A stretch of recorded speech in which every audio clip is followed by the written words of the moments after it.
Entonces fue traído a él un endemoniado, ciego y mudo, y le sanó, de tal manera que el ciego y mudo veía y hablaba. Y toda la gente estaba atónita y decía: ¿será este aquel hijo de David? Mas los fariseos al oírlo decían: este no echa fuera a los demonios, sino por Belzebú, príncipe de los demonios. Sabiendo Jesús los pensamientos de ellos, les dijo: todo reino dividido contra sí mismo es asolado, y toda ciudad o casa dividida contra sí misma no permanecerá. Y si Satanás echa fuera a Satanás, contra sí mismo está dividido. ¿Cómo pues permanecerá su reino? Y si yo echo fuera a los demonios por Belzebú, ¿por qué los echan vuestros hijos? Por tanto, ellos serán vuestros jueces. Pero si yo por el Espíritu de Dios echo fuera a los demonios, ciertamente ha llegado a vosotros el reino de Dios. Porque, ¿cómo puede alguno entrar en la casa del hombre fuerte y saquear sus bienes si primero no le ata? Y entonces podrá saquear su casa. El que no es conmigo, contra mí es, y el que conmigo no recoge, desparrama. Por tanto os digo, todo pecado y blasfemia será perdonado a los hombres, mas la blasfemia contra el Espíritu no les será perdonada. A cualquiera que dijere alguna palabra contra el Hijo del Hombre, le será perdonado, pero al que hable contra el Espíritu Santo, no le será perdonado, ni en este siglo, ni en el venidero. Hay incontables historias de relaciones humanas rotas hasta la muerte, debido a ofensas que nunca son perdonadas y que convirtieron una relación tan íntima, tan cercana, en una enemistad irreconciliable. Mueren sin haberse perdonado.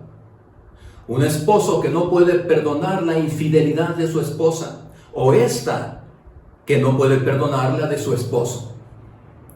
Un hermano que nunca olvida la ofensa recibida por parte de otro de sus hermanos. Un padre resentido con uno de sus hijos y que muere sin darle su perdón. Amigos desde la infancia, convertidos en enemigos por el resto de su vida.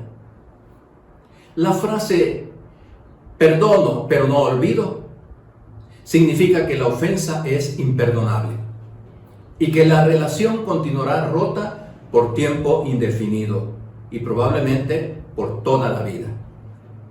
Y esto incluye tanto a ofensas verdaderamente graves como a ofensas que no lo son tanto, pero que se mantienen por causa del orgullo humano y la falta de humildad para perdonar y restaurar la relación rota. En el ámbito de las relaciones entre los hombres y Dios, solo encontramos una grave ofensa que el hombre le hace a Dios y que no puede ser perdonada jamás. De esto trata el pasaje bíblico que estaremos considerando en los siguientes minutos sobre el pecado imperdonable. Recordemos en primer lugar cuál era la situación, el contexto.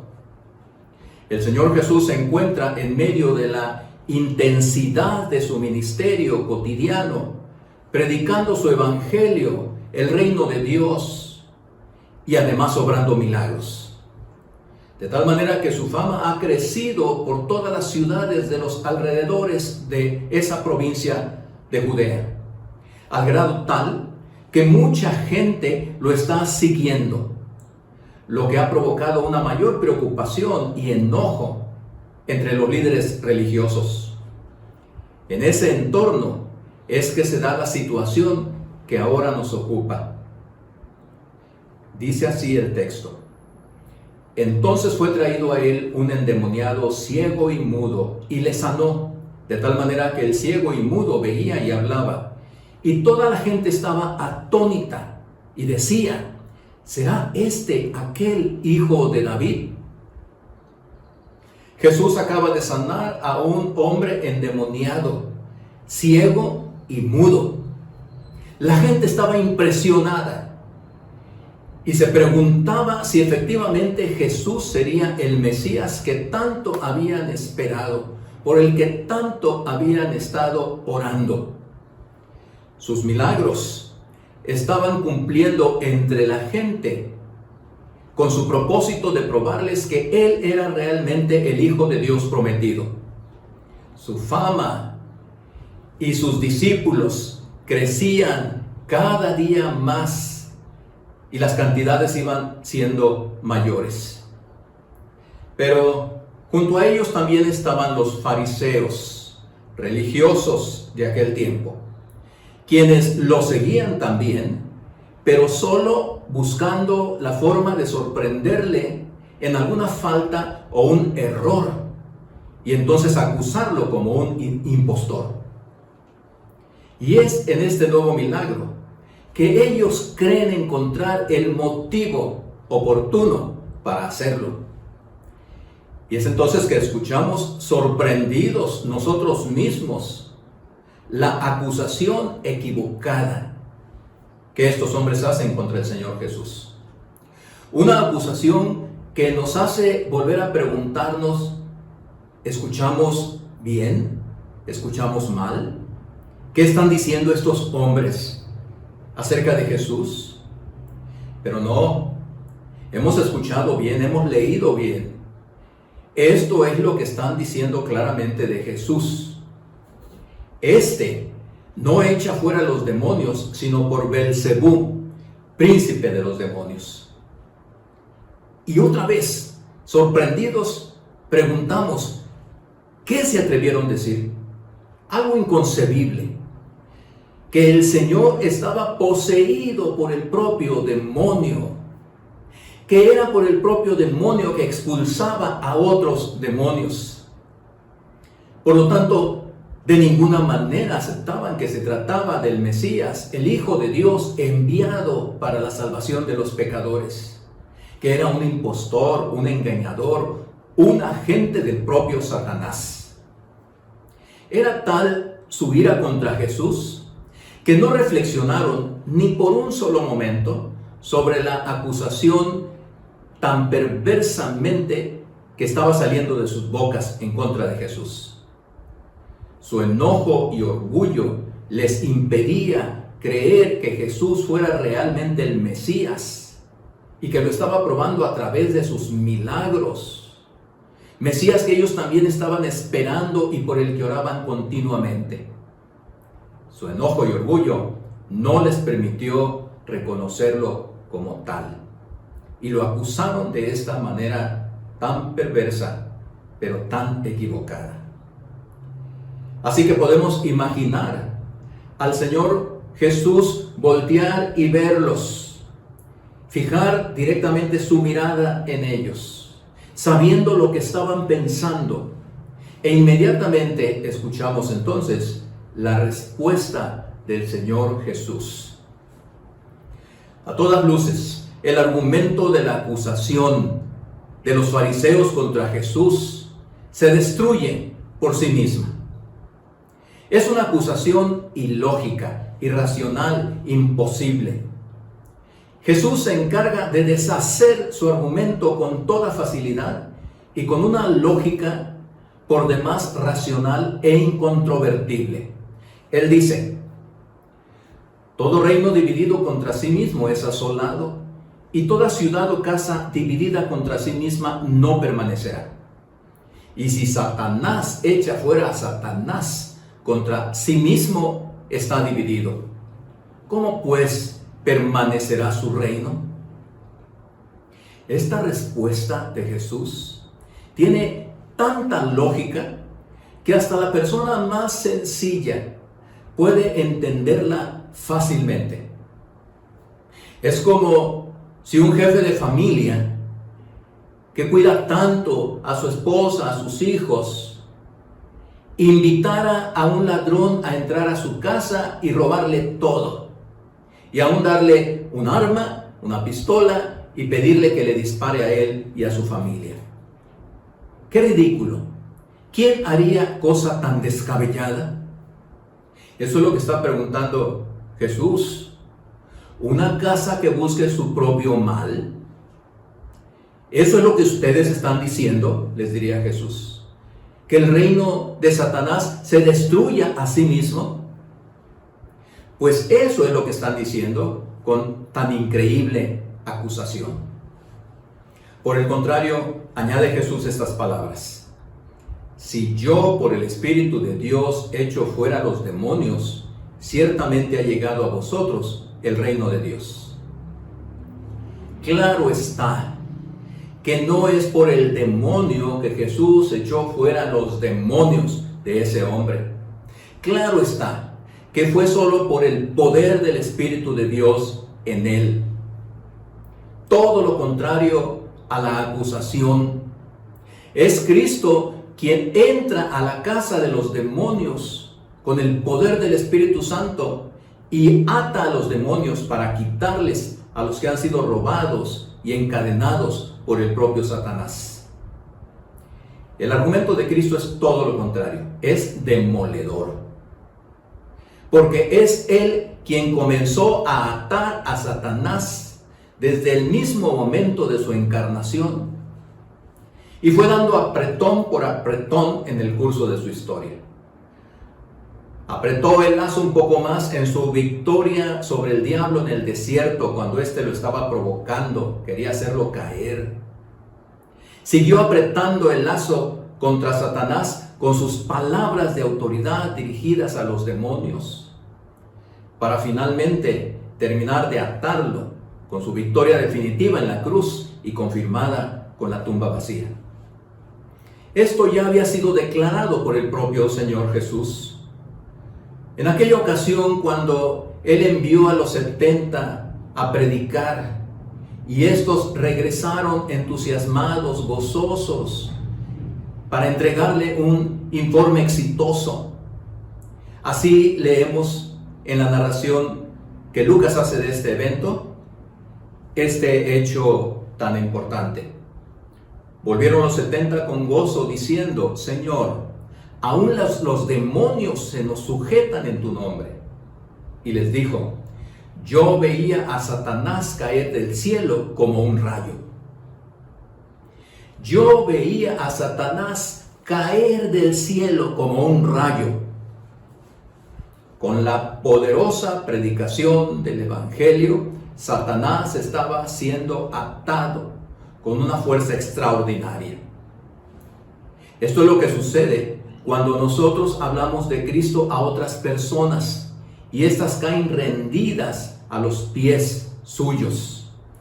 Es en esos momentos cuando verdaderamente nosotros también apretamos un poco más la cuerda que ata a Satanás y lo vamos asfixiando poco a poco con el Evangelio que predicamos. Hemos sacado de su cárcel a un cautivo más y a otro más que él tenía aprisionados. Es así como nosotros expulsamos a los demonios de los que están encadenados por él. En la predicación del Evangelio es cuando se produce un verdadero exorcismo, que necesita, por cierto, toda persona que no tiene a Cristo. Por más tranquila, agradable, sociable y normal que parezca, Cristo lo dijo claramente: el que no es conmigo es contra mí. Es decir, si no estás con Cristo, entonces estás con el diablo, estás poseído por él. Aunque no se den esas manifestaciones estrambóticas y espectaculares que engañosamente el diablo hace creer a la gente que solo con esas manifestaciones se está endemoniado. No, todo aquel que no tiene a Cristo está endemoniado. Y solo con la predicación del Evangelio es que se expulsan sus demonios para que Cristo sea entronizado en su corazón y sea el Rey. Una vez que el Señor ha ridiculizado a los fariseos y su inaceptable acusación, entonces Él profiere la clara explicación. en todo este asunto? ¿Qué significa la respuesta de Jesús? A su clara y lógica respuesta, Él añade una tremenda declaración y dice lo siguiente: todo pecado y blasfemia será perdonado a los hombres, mas la blasfemia contra el Espíritu no les será perdonada. A cualquiera que dijere alguna palabra contra el Hijo del Hombre le será perdonado, pero al que hable contra el Espíritu Santo no le será perdonado ni en este siglo ni en el venidero. En un sentido general, el término blasfemia se define como una irreverencia desafiante. Usar un lenguaje insolente contra Dios, maldecirlo, difamarlo, burlarse de Él, levantar el puño contra Él e injuriarlo, hacer bromas burlonas de Él. Lo que Él está diciendo parece increíble. Él está diciendo que para cualquiera de este tipo de blasfemias hay perdón. Incluso, para dejarlo completamente claro, agrega lo siguiente: cualquiera que dijere alguna palabra contra el Hijo del Hombre, le será perdonado. ¡Qué increíble! Cualquiera que maldijere a Cristo, le será perdonado. Recordemos que Pablo mismo se reconoce como un gran blasfemo del nombre de Cristo una vez que fue convertido por el Señor. Cómo perseguía a la iglesia, cómo mataba a los cristianos, cómo se llenaba de ira contra el nombre de Cristo. Y fue perdonado. Y también recordemos la gran ofensa de Pedro con su vergonzosa triple negación de Cristo, además llena de maldiciones. Y fue perdonado. Así que, apreciable hermano, creyente en Jesucristo, apreciable amigo, no importa lo horrible que sean, si este tipo de ofensas directas a Dios y al Señor Jesucristo se han hecho, no importa lo horrible que sean, pueden ser perdonados. Pero si este tipo de ofensas proferidas directamente contra Dios el Padre y contra Jesucristo pueden ser perdonadas, entonces déjame decirte, cualquier otro tipo de pecados, por graves que sean, también pueden ser perdonados. Pecados de adulterio y asesinato, como los cometidos por el rey David, o una vida disipada, completamente extraviada, viviendo en la más horrible depravación, como la vida que llevó el hijo pródigo, o una vida de deshonestidad, de robos, de mentira, de envidias, de orgullo, de maledicencia, etc. Todo este tipo de pecados pueden ser perdonados. Claro está, cuando hay un reconocimiento de los mismos y hay dolor, tristeza y arrepentimiento verdaderos en el corazón. Y por sobre todo, si todo esto se confiesa delante del Padre Celestial y se tiene fe en que Cristo puede redimirlo de todos sus pecados, por terribles que estos sean, por la sangre que Él derramó en la cruz del Calvario. Pero solo la blasfemia contra el Espíritu Santo no puede ser perdonada jamás. Así que ahora entramos a tratar de contestar esta pregunta. ¿Por qué esta blasfemia no puede perdonarse? Si las blasfemias contra el Padre y contra el Hijo sí son perdonadas. Realmente la respuesta no es tan complicada, incluso es sencilla. Este pecado, la blasfemia contra el Espíritu Santo, es imperdonable porque no se acepta a Jesús como el Salvador que está obrando por medio del Espíritu Santo. Porque no hay arrepentimiento, no hay confesión de pecados, no hay fe, solo hay incredulidad y dureza de corazón, y esto naturalmente impide el perdón de Dios. Cuando alguien se ha endurecido a tal grado que no puede creer, se ha puesto a sí mismo en el camino que lleva a la muerte. Esta es la imperdonable blasfemia contra el Espíritu Santo. En cambio, para el que se arrepiente sinceramente y cree en Jesús y en la influencia del Espíritu Santo, sin importar lo vergonzoso de su pecado, hay perdón, hay redención, hay salvación. Jesús lo había dicho ya con toda claridad en una de sus muchas enseñanzas. Recordemos sus palabras. Os digo que todo aquel que me confesare delante de los hombres, también el Hijo del Hombre le confesará delante de los ángeles de Dios. Mas el que me negare delante de los hombres será negado delante de los ángeles de Dios. A todo aquel que dijere alguna palabra contra el Hijo del Hombre le será perdonado, pero al que blasfemare contra el Espíritu Santo no le será perdonado. Y aquí está claramente la respuesta. En esta declaración de Jesús, Él señala la relación correlativa, intrínseca, que hay entre la negación de Él como el Hijo de Dios, el Salvador, con la blasfemia contra el Espíritu Santo. Simplemente la blasfemia contra el Espíritu Santo es no reconocer a Jesús como el Hijo de Dios, como el Mesías. Y esto entonces es imperdonable. Porque ¿quién puede ser perdonado si definitivamente no cree en el Señor Jesucristo como el Hijo de Dios encarnado, como el Mesías tan largamente esperado, como el Salvador de los hombres? Obviamente nadie puede ser perdonado si no tiene esta clase de fe. En la conversación que Jesús tuvo con Nicodemo, lo dijo más claramente aún. Recordemos sus palabras. El que en Él cree no es condenado, pero el que no cree ya ha sido condenado, porque no ha creído en el nombre del unigénito Hijo de Dios. Y esta es la condenación, que la luz vino al mundo y los hombres amaron más las tinieblas que la luz, porque sus obras eran malas. Los apóstoles entendieron con toda claridad el significado de la blasfemia contra el Espíritu Santo, que cuando Juan escribe una de sus cartas, da esta indicación a sus lectores. Si alguno viere a su hermano cometer pecado que no sea de muerte, pedirá, y Dios le dará vida. Esto es para los que cometen pecado que no sea de muerte. Hay pecado de muerte, por el cual yo no digo que se pida. Toda injusticia es pecado, pero hay pecado no de muerte.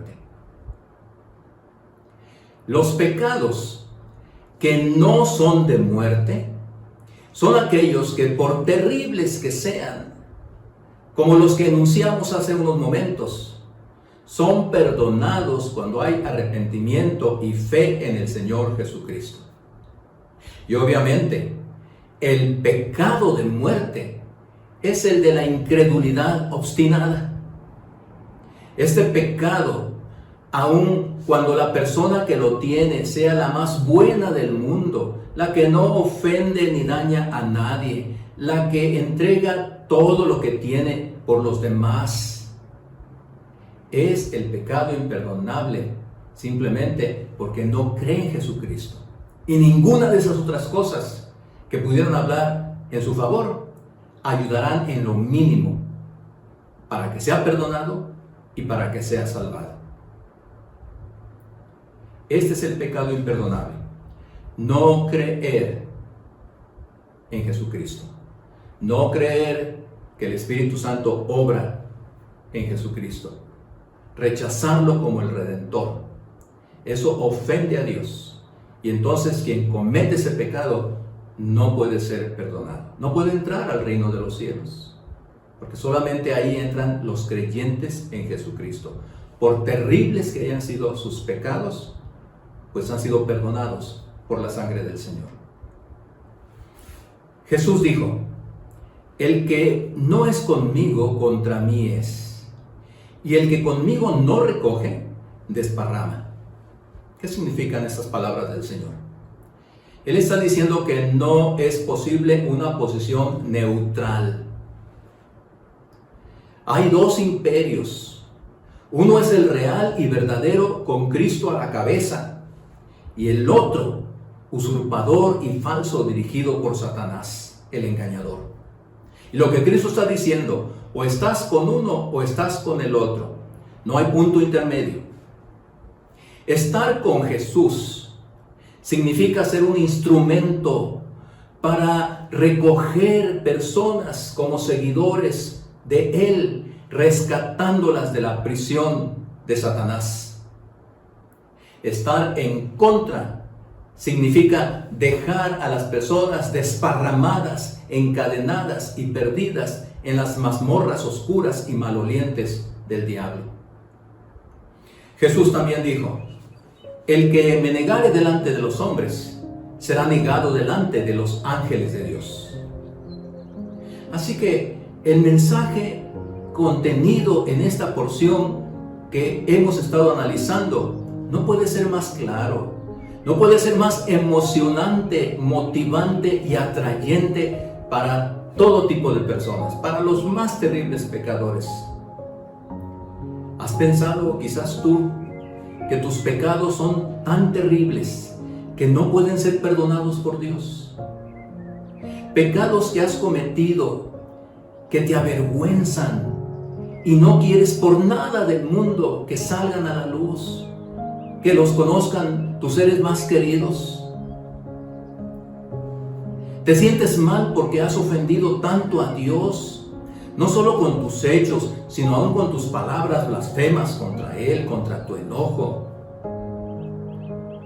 Y como crees que no hay esperanza para ti por lo grave de tu situación, piensas que no tienes otra opción más que seguir en el camino que llevas hacia la destrucción y maldición eterna de tu existencia. Porque has llegado a pensar engañosamente, el diablo ha metido ese pensamiento en tu mente y corazón, que ya no hay ninguna posibilidad de cambio para ti en tu vida, que Dios te ha olvidado, que lo que has hecho es tan terrible que ni pienses que Dios te puede perdonar. Pero yo te invito, cree en la maravillosa verdad revelada en esta historia. Tus blasfemias contra Dios y los pecados más terribles que hayas cometido sí pueden ser perdonados. Basta con que los confieses a Dios y pidas su perdón, creyendo que la sangre que Jesús derramó en la cruz del Calvario fue precisamente para que tus muchos y terribles pecados fueran perdonados, así como los míos y de miles y miles más. Te invito entonces, ven a los pies de Jesús. Cree que Él fue enviado por Dios y que el Espíritu Santo estuvo con Él en todo lo que hizo en la tierra. Descarga en Él todo el agobiante peso que has llevado durante tantos años, durante toda tu vida, y aprende a descansar en su bondad, en su amor, en su salvación, en su compañía permanente, en su consuelo. Atiende, por último, la exhortación del salmista, que dijo estas palabras: si oyeres hoy su voz, no endurezcáis vuestro corazón. Que Dios te bendiga a ti y que Dios me bendiga a mí. Amén.